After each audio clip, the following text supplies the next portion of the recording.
Hey, this is the Pizza here, and I'm doing my first successful Runes of Magic solo. And this time I'm also doing the first video where I'm trying to do the commentary in one take. So normally I edit the commentary together to form a video that doesn't have any errors and it flows together a little bit better. But I'm hoping if I don't edit it as much, it will sound more natural and will be easier to listen to. And I'm sorry some of the audio is off in some of the sections, but when I use the speed up effect on Windows Movie Maker, it slows down the preview video, which is what I have to sync the audio to. So sorry if the audio is off in some sections. So right now in Forsaken Abbey, I'm in the first part, and I made a beeline for all the Necro Mages, because you have to kill all of them to spawn the first boss. And since I'm level 50 or 51, 50 in this video, most of the monsters ignore me, and if they do catch on to me, it's no problem. And I'm also picking up any crystals I see along the way. And I'm already to the first boss. He should spawn in just a second after I kill the Necromage in the center there. And there's Goldrake.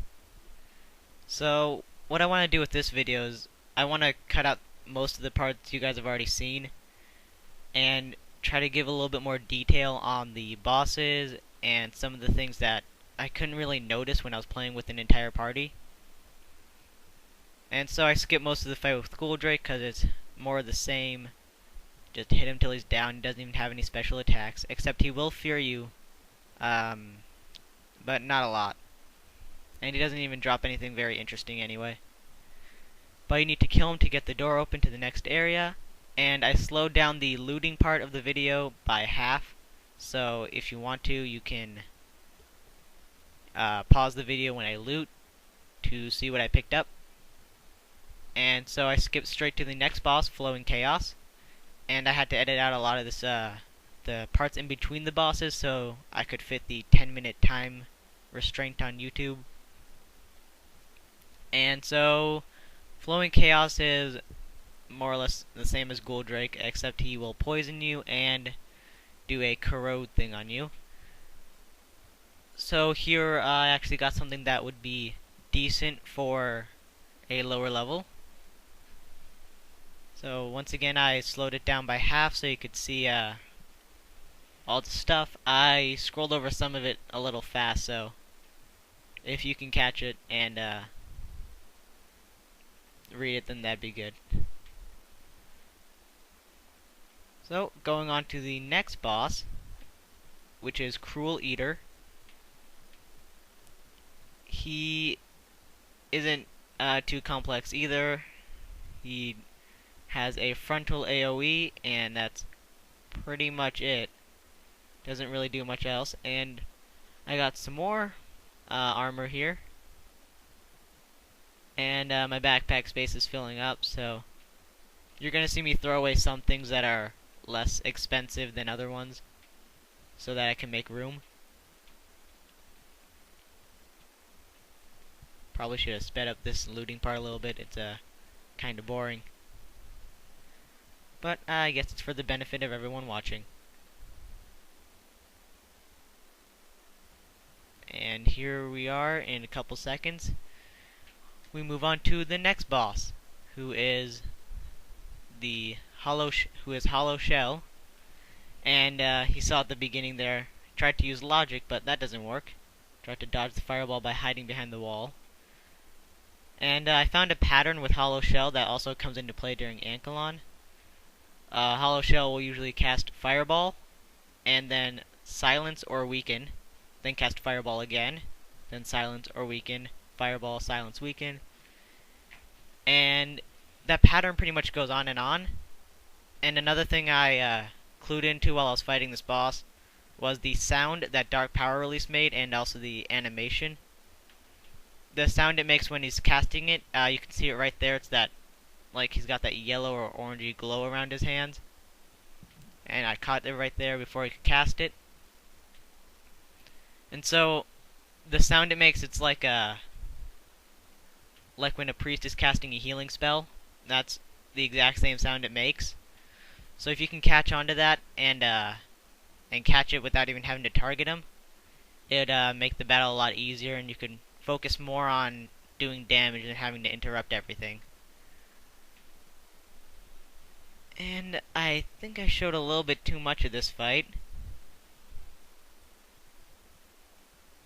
So, I guess while I'm fighting them, I'll explain what I'm doing with all my gear. Right now I'm in the middle of transmuting everything. And like I said before, transmuting isn't my favorite activity, so I'm in no giant rush to get everything finished. I'm kind of taking it slow, like I do with most of the games. That's why, yeah, if you haven't already noticed, I'm pretty slow to level. Because I prefer to enjoy the game, just do random stuff a lot of the time.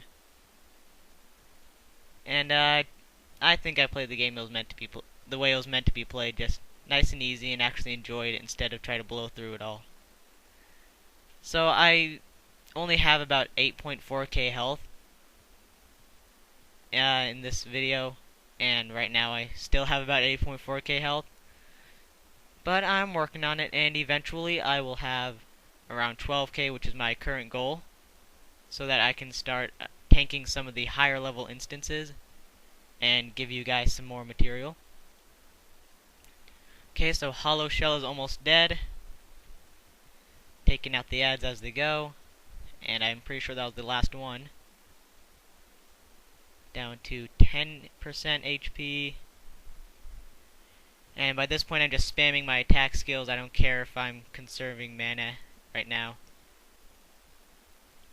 And Hollow Shell goes down. Nice little slow-mo death sequence right there. And once again, the looting part is slowed down by half, so pause if you need to. And after this, after I loot all this, I get to the main event, which is Ankelon. Ankelon actually took up a little less than half of this entire dungeon because of how much she heals. It's like taking her out twice, basically. And we'll get to her in about 10 seconds. Just making sure you have time to pause on everything. And here we go. So here's Demon Witch Ankelon. And this was actually my second time soloing it. The first time I forgot to capture some of the important events, so I ran it again, and this time I saw how fast I could do it. It ended up being around 40 minutes, which not too good, but since I'm a tank, I'm no master of DPS. It was okay. So here's Ankelon. She has the same Dark Power Release animation and sound. So once again, if you can clue into that, you can catch it easier. I skipped ahead to the first set of ads, which come at 50% HP. And I also learned a little bit more about the ads while I was fighting. It's the ghostly figures, I forget what they're called, but it's those guys that actually heal her. And as soon as they spawn, they have about a 1-second cast time. It's actually a spell that heals her, and they have about a 1-second cast time before they heal her, then disappear. So I'm not sure, but I think if you can manage to kill them in that 1 second, right after they spawn, then she doesn't get healed, and you can make this battle a whole lot shorter. So you can see they spawned again at, I think it was 25% HP, and they healed her back up to 37, 38-ish. And so now I take her down again, and this is why the battle is so long, because she heals twice in the battle and takes up a lot of your time.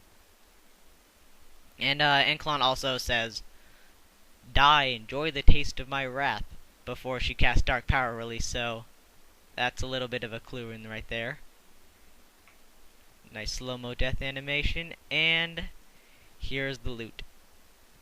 I didn't really get too much good loot this time. The best loot I've got from Ankelon is the Ankelon's hat that you saw me wearing in previous videos, because it gave a +8 to all attributes, which was pretty nice, and saw my chat window gold spammer. And so that was my first successful solo run in Forsaken Abbey, or any instance for that matter. And also my first time doing a non-edited commentary track. There I am sitting on Ankalon's throne. Thanks for watching. See you next time.